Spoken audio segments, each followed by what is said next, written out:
Amin'ny kafaliana indray tompoko lahy sy tompoko vavy nitsidiana ny tokantranonao amin'ity alahady fa 7 ny volana septambra taona 2024 ity eto amin'ny fahitalavitra matv ao anatin'ny fandarana mahery toy ny mazatra amin'ity nanaminao ireo vaovao misongadina eo amin'ny sehatra ny fanatanjahantena tamin'ity herinandro ity indrindra fa ny tamin'ity farany herinandro ity ibantoerana ao anatin'izany fandarana izany ny taranja baolina kitra izay nananatsika vaovao maromaro amin'ny fifaninanana raisam-pirenena ndraisan'ireo solotena malagasy anjara hoentsika manomboka amin'ny fandarana ary dia ny farana hatreo indray ny dian'ny knapsa sport eto Madagasikara amin'ny fiadinan'ny amboaran'ny confédération africaine taranja baolina kitra mbola resy ny ekipan'ny TS Galaxy avy any Afrika Atsimo tamin'isa 3 ora indray mantsy ny solotena malagasy omaly tolakandro teny vodivorona teny nandritra ny lalao miverina tsaivina fefaresy tamin'isa araino ohatra ny knapsa sport nandritra ny lalao mandroso natao tany Afrika Atsimo tany ny 15 ny volana septambra lasa teo.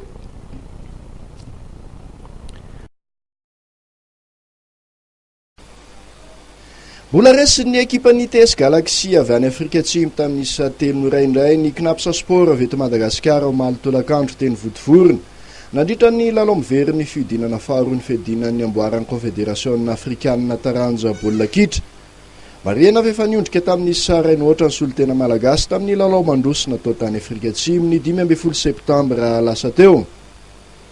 Noprofon'ny ekipan'ny TS Galaxy tamin'ity lalao miverina ity ny maha ekipa nivoaka tamin'ny sekoly baolina kitra azy ireo saika nanjakan'izy ireo tanteraka tokoa mantsy ity lalao miverina ity nateo amin'ny lafiny teknika na lafiny taktika nateo amin'ny tanjaka arabatana.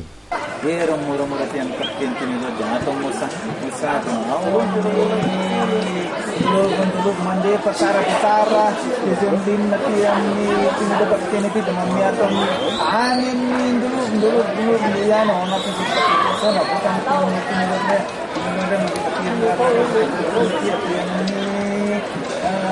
kemudian bisa cis kalau dari depan tapi yang didapatkan mendapatkan doa pun lai bola telarkan kau. Anokatra nisa ho an'ny ekipa afrikanina tatsimo isa mikelo teo amin'ny minitra 2 rehefa tafapritsaka teo anelalena vodilarana malagasy.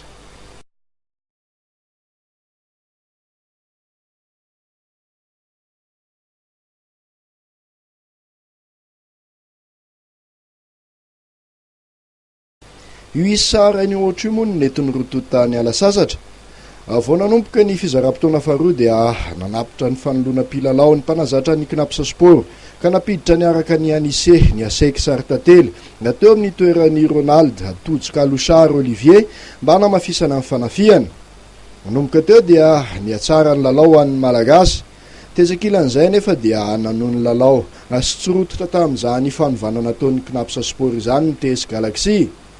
Nitra fa 7-10 anapiditra amin'ny baolina faharoa an'ny TS Galaxy indray Sanele.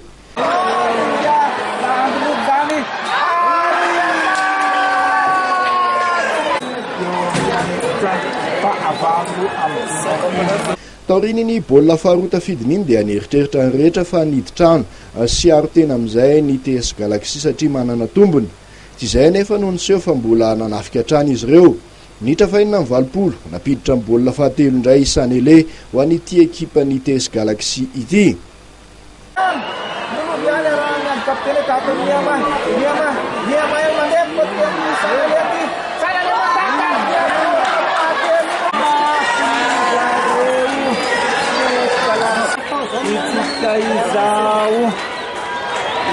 Nanena anelan'elanisa ho an'ny knapsa sport kosa ny asex teo amin'ny minitra 7:30 zany hoe tany amin'ny segondra faran'ny lalao baolina tokana izay nanena ny fahafambaraka ho an'ny baolina kitra malagasy.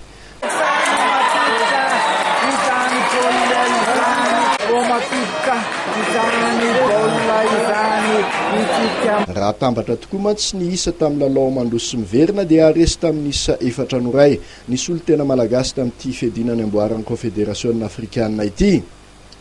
Rehefa anodinihana dia mitovitovy avokoa ny fomba famonoan'ny TS Galaxy ireo baolina telo ireo.